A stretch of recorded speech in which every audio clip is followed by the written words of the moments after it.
প্রিয় দর্শক, আসসালামু আলাইকুম।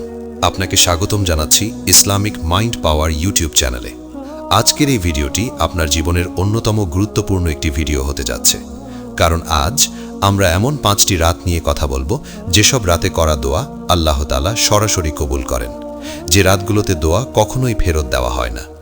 অনেক মানুষ সারা জীবন দোয়া করে, কিন্তু দোয়া কবুল হয় না, অথচ তারা জানেই না আল্লাহ তাআলা কিছু নির্দিষ্ট সময় নির্ধারণ করে রেখেছেন, যখন বান্দা যদি চোখের পানি ফেলে হাত তুলে কিছু চায় তাহলে আল্লাহ না করে দেন না। রাসূলুল্লাহ সাল্লাল্লাহু আলাইহি ওয়াসাল্লাম স্পষ্টভাবে কিছু রাতের কথা বলেছেন যেসব রাতে দোয়ার রিজেক্ট হয় না। আজকের এই ভিডিওতে আমরা কোরআন ও সহিহ হাদিসের আলোকে জানব সেই 5টি রাত কি কি এবং কেন এই রাতগুলো এত মর্যাদাপূর্ণ। শুধু তাই নয়, প্রতিটি রাতের আমল, দোয়া ও ফজিলত বিস্তারিতভাবে আলোচনা করব। ভিডিওটি শেষ পর্যন্ত না দেখলে আপনি অনেক বড় নিয়ামত থেকে নিজেকে বঞ্চিত করবেন। তাই ভিডিওটি মনোযোগ দিয়ে শেষ পর্যন্ত দেখুন। আর ভিডিওটি শুরু করার আগে আপনাদের কাছে ছোট্ট একটি অনুরোধ: আপনি যদি ইসলামিক জ্ঞান, বাস্তব জীবন ভিত্তিক দাওয়াত এবং আত্মশুদ্ধিমূলক ভিডিও পেতে চান, তাহলে এখনই চ্যানেলটি সাবস্ক্রাইব করে নিন। পাশে থাকা বেল আইকনটি অন করে দিন। ভিডিওটি ভালো লাগলে অবশ্যই লাইক করবেন এবং এই ভিডিওটি আপনার প্রিয় মানুষগুলোর সাথে শেয়ার করবেন, কারণ হতে পারে আপনার শেয়ার করা এই ভিডিওটির মাধ্যমে কেউ আল্লাহর কাছে এমন একটি দোয়া করবে যা তার পুরো জীবন বদলে দেবে। আল্লাহ তাআলা কুরআনে বলেন, ওয়াকালা রব্বুকুম উদউনি আস্তাজিব লাকুম, অর্থাৎ তোমাদের রব বলেছেন, তোমরা আমাকে ডাকো, আমি তোমাদের ডাকে সাড়া দেব। এই আয়াত প্রমাণ করে দোয়া কখনোই বৃথা যায় না, কিন্তু কিছু সময় আছে যখন দোয়ার কবুল হওয়ার সম্ভাবনা বহুগুণ বেড়ে যায়। আজ আমরা ঠিক সেই সময়গুলোই জানব। তাহলে চলুন শুরু করা যাক প্রথম এবং অত্যন্ত গুরুত্বপূর্ণ রাতটি দিয়ে। 1 নম্বর পয়েন্ট, শবে বরাতের রাত। 15 শাবান শবে বরাত এমন একটি রাত যাকে রহমত, মাগফিরাত এবং নাজাতের রাত বলা হয়। এই রাতে আল্লাহ তাআলা তার বান্দাদের দিকে বিশেষভাবে দৃষ্টি দেন। রাসূলুল্লাহ সাল্লাল্লাহু আলাইহি ওয়াসাল্লাম বলেছেন, যখন শাবান মাসের 15 তারিখের রাত আসে, তখন আল্লাহ তাআলা আসমানের দুনিয়া আকাশে নেমে আসেন এবং বলেন, আছে কি কেউ ক্ষমা চাইবে? আমি তাকে ক্ষমা করে দেব। আছে কি কেউ রিজিক চাইবে? আমি তাকে রিজিক দেব। আছে কি কেউ বিপদে আছে? আমি তাকে মুক্ত করে দেব। সুবহানাল্লাহ। এই হাদিসটি ইবনে মাজা ও তিরমিজিতে বর্ণিত হয়েছে। যদিও কিছু আলেম সনদের বিষয়ে মতভেদ করেছেন, কিন্তু উম্মতের অধিকাংশ আলেম এই রাতের ফজিলত স্বীকার করেছেন। কোরআনে সরাসরি শবে বরাত শব্দটি না থাকলেও সূরা দুখানের একটি আয়াত এই রাতের গুরুত্ব স্পষ্ট করে দেয়। আল্লাহ তাআলা বলেন, ফিহা ইউফরাকু কুল্লু আমরিন হাকিম, অর্থাৎ এই রাতে প্রত্যেকটি প্রজ্ঞাপূর্ণ বিষয় ফয়সালা করা হয়। বহু মুফাসসিরের মতে এই আয়াতের ব্যাখ্যায় শবে বরাতের রাতের কথাই বলা হয়েছে। এই রাতে আগামী 1 বছরের রিজিক, জীবন মৃত্যু, অসুস্থতা সুস্থতা সবকিছুর তাকদীর লিখে দেওয়া হয়। এখন চিন্তা করুন, যে রাতে আপনার পুরো বছরের ভাগ্য নির্ধারণ করা হয়, সেই রাতে যদি আপনি আল্লাহর কাছে চোখের পানি ফেলে নিজের গুনাহের ক্ষমা চান, নিজের জীবনের দুঃখ কষ্টের কথা বলেন, তাহলে আল্লাহ কি তাকে ফিরিয়ে দেবেন? এই রাতের সবচেয়ে বড় শিক্ষা হল আত্মসমালোচনা। এই রাতে মানুষ বুঝতে পারে সে কত বড় গুনাহগার, অথচ আল্লাহ কত দয়ালু। রাসূলুল্লাহ সাল্লাল্লাহু আলাইহি ওয়াসাল্লাম বলেছেন, আল্লাহ তাআলা এই রাতে সমস্ত সৃষ্টিকে ক্ষমা করে দেন, তবে 2 শ্রেণীর মানুষকে ছাড়া। 1 হলো যারা আল্লাহর সাথে শিরক করে, আর 2 হলো যারা হিংসা বিদ্বেষ পোষণ করে। এই হাদিস আমাদের শিক্ষা দেয়, শবে বরাতে শুধু নামাজ পড়লেই হবে না, বরং অন্তরকে পরিষ্কার করতে হবে, শিরক থেকে বাঁচতে হবে এবং মানুষের প্রতি বিদ্বেষ দূর করতে হবে। এই রাতে সবচেয়ে উত্তম আমল হল নফল নামাজ, কোরআন তিলাওয়াত, ইস্তেগফার, দরুদ শরীফ এবং নিজের ভাষায় আল্লাহর কাছে কান্নাকাটি করে দোয়া করা। অনেক মানুষ বলে শবে বরাতের কোনো ভিত্তি নেই, কিন্তু বাস্তবতা হলো উম্মাতের যুগ যুগ ধরে এই রাতে ইবাদত করে আসছে। ইমাম শাফেঈ রহিমাহুল্লাহ বলেছেন, 5টি রাত আছে যখন দোয়া কবুল হয়, তার মধ্যে শবে বরাতের রাতও রয়েছে। অতএব এই রাতকে অবহেলা করা নিজের ওপর জুলুম করা ছাড়া আর কিছুই নয়।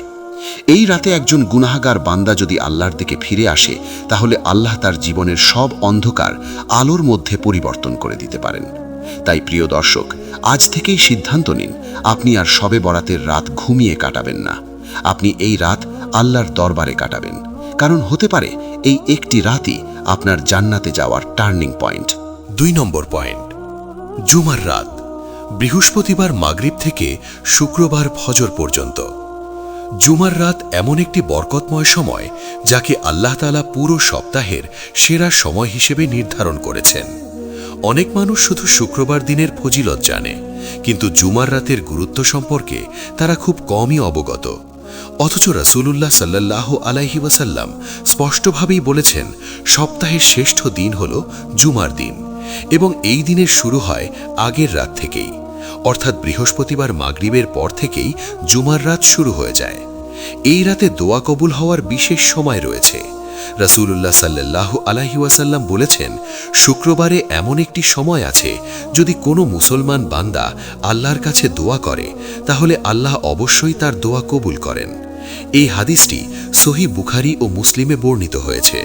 যদিও হাদিসে নির্দিষ্ট করে সেই সময় উল্লেখ করা হয়নি, কিন্তু অধিকাংশ আলেমের মতে সেই কবুলিয়তের সময়টি জুমার রাত এবং শুক্রবারের শেষ সময় পর্যন্ত বিস্তৃত। এই কারণেই সাহাবায়ে কেরাম জুমার রাত থেকেই ইবাদতে মশগুল হয়ে যেতেন। কোরআনে আল্লাহ তাআলা জুমার দিনের গুরুত্ব বোঝাতে পুরো একটি সূরা নাজিল করেছেন, সূরা জুমা। সেখানে আল্লাহ বলেন, ইয়া আইয়ুহাল্লাযীনা আমানু ইযা নুদিয়া লিস-সালাতি মিন ইয়াউমিল জুমআ ফাসআউ ইলা যিকরিল্লাহ। অর্থাৎ, হে মুমিনগণ, যখন জুমার দিনের নামাজের জন্য আহ্বান করা হয় তখন তোমরা আল্লাহর স্মরণের দিকে দ্রুত অগ্রসর হও। এই আয়াত প্রমাণ করে জুমা শুধু নামাজের দিন নয়, বরং এটি আল্লাহর বিশেষ স্মরণ ও নৈকট্য লাভের দিন। জুমার রাত সেই নৈকট্যের দরজা খুলে দেয়। এই রাতে বিশেষভাবে দরুদ শরীফ পাঠের ফজিলত রয়েছে। রাসূলুল্লাহ সাল্লাল্লাহু আলাইহি ওয়াসাল্লাম বলেছেন, জুমার দিনে ও রাতে আমার উপর বেশি বেশি দরুদ পাঠ করো, কারণ তোমাদের দরুদ আমার কাছে পৌঁছে দেওয়া হয়। সুবহানাল্লাহ! যে রাতে আপনার দরুদ সরাসরি রাসূলের কাছে পৌঁছে যায়, সেই রাত কি সাধারণ রাত হতে পারে?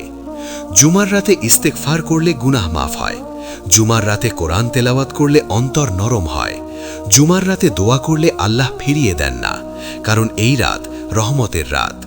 অনেক বুজুর্গ আলেম বলেছেন, জুমার রাত হল সাপ্তাহিক লাইলাতুল কদর, কারণ এই রাতে রহমত নাজিল হয়, বান্দার দোয়া কবুল হয় এবং আল্লাহ তার বান্দাদের বিশেষভাবে ক্ষমা করেন। কিন্তু আফসোসের বিষয় হল, আজকের মুসলমান এই রাতকে কাটায় সিনেমা, নাটক, মোবাইল আর অহেতুক কথাবার্তায়। সে জানেই না এই রাতেই তার রিজিকের বরকত, তার সন্তান, তার ভবিষ্যৎ সবকিছুর জন্য দোয়া কবুল হতে পারে। রাসূলুল্লাহ সাল্লাল্লাহু আলাইহি ওয়াসাল্লাম নিজেও জুমার রাতকে গুরুত্ব দিতেন এবং সাহাবাদেরও গুরুত্ব দিতে উৎসাহিত করতেন। এই রাতে সবচেয়ে উত্তম আমল হল এশা ও ফজরের নামাজ জামাতে আদায় করা, বেশি বেশি দরুদ শরীফ পড়া, সূরা কাহাফ পড়ার নিয়ত করা এবং নিজের ভাষায় আল্লাহর কাছে মন খুলে দোয়া করা। প্রিয় দর্শক, আপনি যদি প্রতি সপ্তাহে একটি রাত ঠিকভাবে আল্লাহকে দিয়ে দেন, তাহলে আপনার জীবন কখনো শূন্য থাকবে না। জুমার রাত আপনার জীবনের দুঃখ কষ্ট দূর করার সাপ্তাহিক সুযোগ, তাই এই রাতকে অবহেলা করবেন না। হতে পারে এই একটি জুমার রাতেই আল্লাহ আপনার ভাগ্যের মোড় ঘুরিয়ে দেবেন। 3 নম্বর পয়েন্ট, ঈদ উল ফিতরের রাত। ঈদ উল ফিতরের রাত এমন একটি মহিমান্বিত রাত যাকে রাসূলুল্লাহ সাল্লাল্লাহু আলাইহি ওয়াসাল্লাম পুরস্কারের রাত হিসাবে আখ্যায়িত করেছেন। এই রাত আসে 1 মাস রমজানের সিয়াম, কিয়াম, তিলাওয়াত, ইস্তেগফার, কান্না ও সংযমের পর। যখন একজন মুমিন বান্দা পুরো রমজান আল্লাহর হুকুম মেনে কাটায়, তখন ঈদের রাতেই আল্লাহ তাআলা তার পক্ষ থেকে সেই বান্দাকে পুরস্কার প্রদান করেন।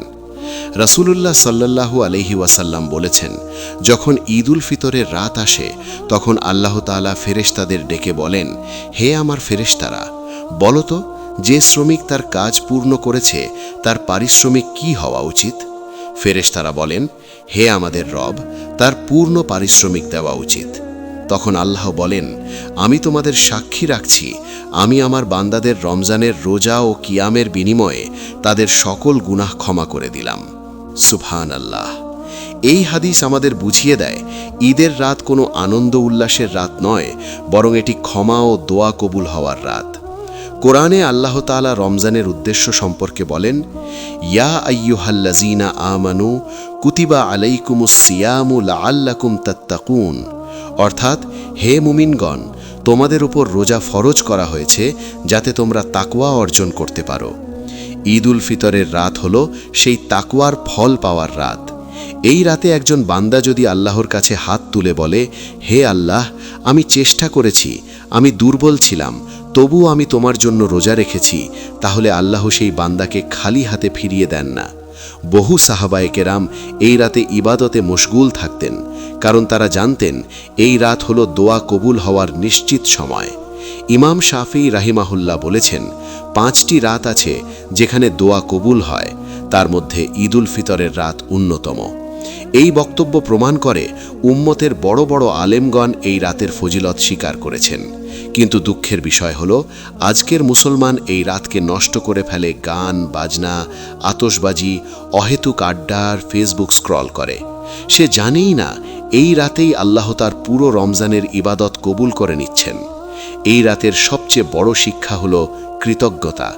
এই রাতে বান্দা আল্লাহকে ধন্যবাদ জানায় যে আল্লাহ, আমাকে রোজা রাখার তৌফিক দিয়েছ, আমাকে কুরআন পড়ার শক্তি দিয়েছ, আমাকে গুনাহ থেকে বাঁচার সুযোগ দিয়েছ।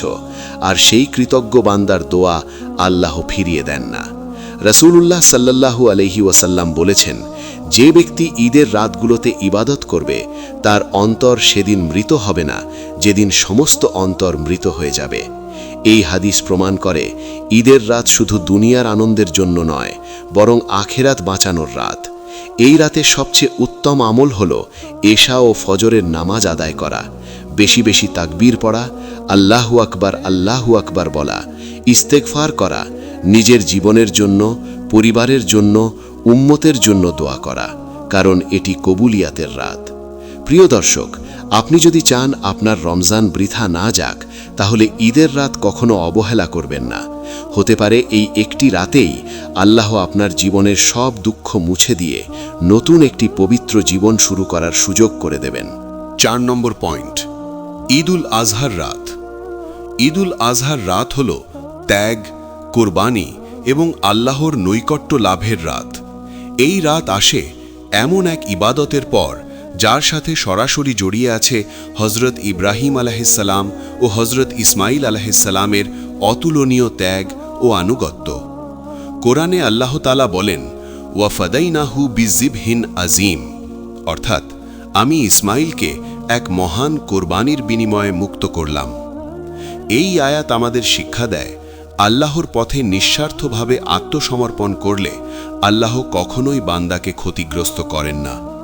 ঈদ উল আজহার রাত সেই আত্মসমর্পণের প্রস্তুতির রাত। এই রাতে বান্দা আল্লাহর কাছে দোয়া করলে আল্লাহ ফিরিয়ে দেন না, কারণ এই রাত আনুগত্যের রাত। রাসূলুল্লাহ সাল্লাল্লাহু আলাইহি ওয়াসাল্লাম বলেছেন, আল্লাহর কাছে সবচেয়ে প্রিয় দিন হল নাহর বা কোরবানির দিন, এবং তার আগের রাত অত্যন্ত মর্যাদাপূর্ণ। এই হাদিস প্রমাণ করে ঈদ উল আজহার রাত শুধু আনন্দের প্রস্তুতির রাত নয়, বরং দোয়া কবুল হওয়ার বিশেষ সময়।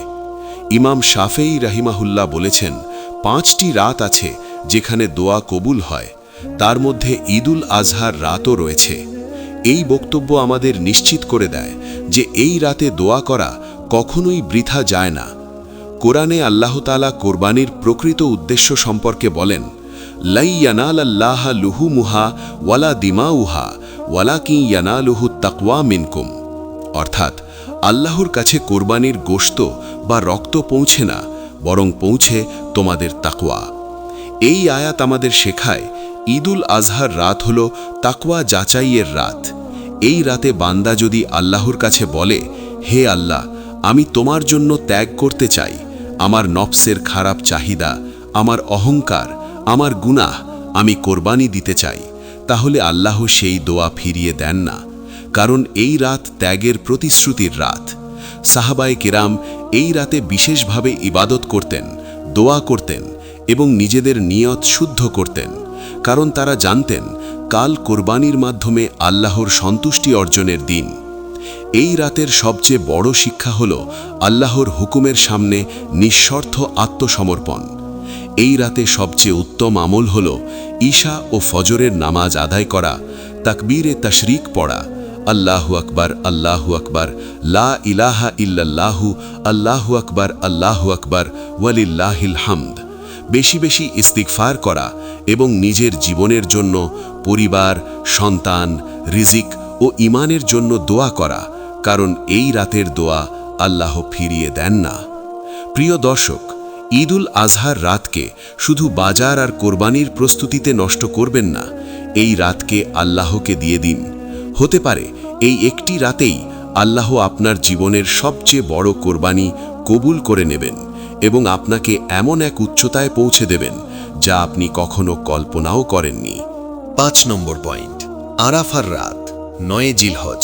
আরাফার রাত হল দোয়া কবুল হওয়ার সর্বশ্রেষ্ঠ রাতগুলোর একটি, যে রাতের সাথে জড়িয়ে আছে হাজিদের আরাফার ময়দানে অবস্থান এবং আল্লাহর কাছে কোটি কোটি বান্দার একসাথে কান্না ও প্রার্থনা। এই দিন ও রাতকে রাসূলুল্লাহ সাল্লাল্লাহু আলাইহি ওয়াসাল্লাম দোয়ার সেরা সময় হিসেবে ঘোষণা করেছেন। তিনি বলেছেন, সর্বশ্রেষ্ঠ দোয়া হলো আরাফার দিনের দোয়া, আর আমি ও আমার পূর্ববর্তী নবীগণ যে দোয়া করেছি তা হলো লা ইলাহা ইল্লাল্লাহু ওয়াহদাহু লা শারীকা লাহু লাহুল মুলকু ওয়া লাহুল হামদু ওয়া হুয়া আলা কুল্লি শাইইন কাদির। এই হাদিস প্রমাণ করে আরাফার সময় আল্লাহর কাছে দোয়া করার দরজা পুরোপুরি খুলে যায়। যদিও হাদিসে দিনের কথা বলা হয়েছে, কিন্তু আলেমগণ বলেছেন আরাফার রাতও সেই ফজিরতের অন্তর্ভুক্ত, কারণ ইসলামে দিন শুরু হয় আগের রাত থেকেই।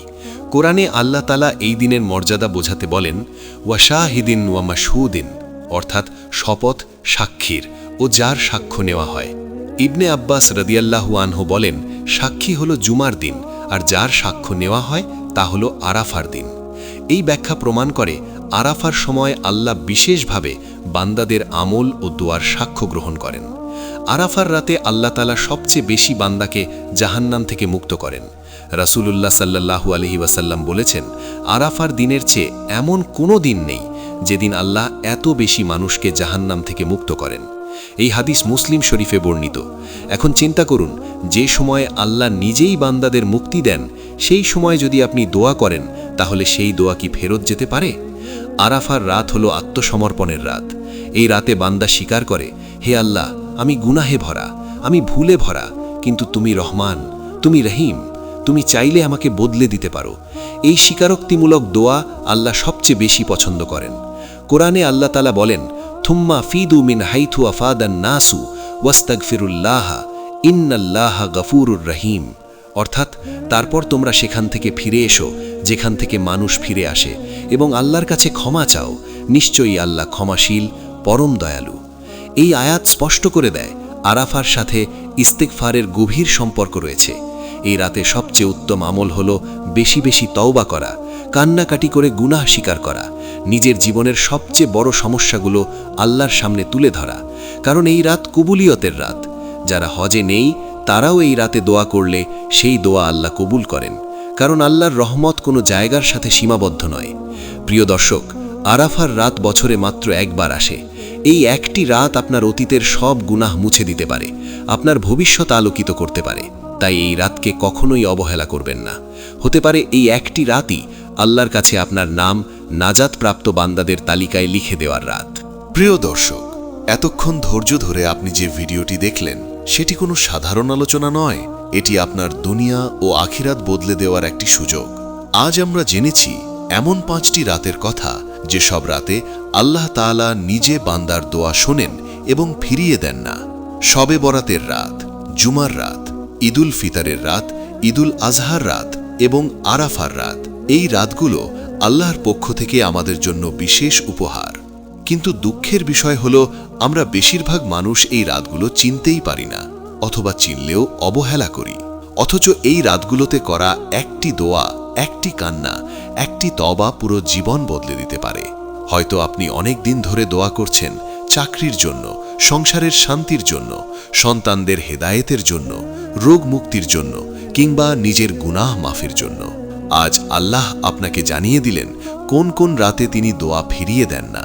এখন সিদ্ধান্ত আপনার। আপনি কি আবার এই রাতগুলো ঘুমিয়ে কাটাবেন, নাকি আল্লাহর দরবারে নিজেকে সঁপে দেবেন? মনে রাখবেন, আল্লাহ বান্দার অজুহাত চান না, তিনি চান বান্দার ফিরে আসা। আপনি যত বড় গুনাহগারই হন না কেন, যদি এই রাতগুলোতে আপনি আল্লাহর দিকে 1 কদম এগিয়ে যান, আল্লাহ আপনার দিকে 10 কদম এগিয়ে আসবেন। তাই আজই নিয়ত করুন, আগামী শবে বরাত, আগামী জুমার রাত, আগামী ঈদের রাত কিংবা আরাফার রাত আপনি আল্লাহর জন্য রাখবেন, কারণ হতে পারে এই একটি রাতই আপনার নাজাতের রাত, আপনার জীবনের সবচেয়ে বড় টার্নিং পয়েন্ট। প্রিয় দর্শক, যদি এই ভিডিওটি আপনার অন্তরে সামান্য হলেও নাড়া দিয়ে থাকে তাহলে ভিডিওটি লাইক করুন, কারণ আপনার একটি লাইক আমাদের দাওয়াতকে আরও মানুষের কাছে পৌঁছে দিতে সাহায্য করবে। আপনার মনে কোনো অনুভূতি থাকলে নিচে কমেন্টে লিখুন, আমরা সেগুলো পড়ি এবং দোয়া করি। আর সবচেয়ে গুরুত্বপূর্ণ অনুরোধ, এই ভিডিওটি শেয়ার করুন, কারণ আপনি জানেন না আপনার শেয়ার করা এই ভিডিওটি কার জীবনের শেষ আশার আলো হতে পারে। এবং এখনও যদি আমাদের চ্যানেল ইসলামিক মাইন্ড পাওয়ার সাবস্ক্রাইব না করে থাকেন তাহলে এখনই সাবস্ক্রাইব করুন, পাশে থাকা বেল আইকনটি অন করে দিন, যাতে ভবিষ্যতে এমন আরও ঈমান জাগানো ভিডিও আপনি সবার আগে পেয়ে যান। আল্লাহ তাআলা যেন আমাদের সবাইকে এই 5টি বরকতময় রাতের মর্যাদা বুঝে আমল করার তৌফিক দেন, আমাদের দোয়া কবুল করেন, আমাদের গুনাহ ক্ষমা করেন এবং নাজাতপ্রাপ্ত বান্দাদের অন্তর্ভুক্ত করেন। আমিন।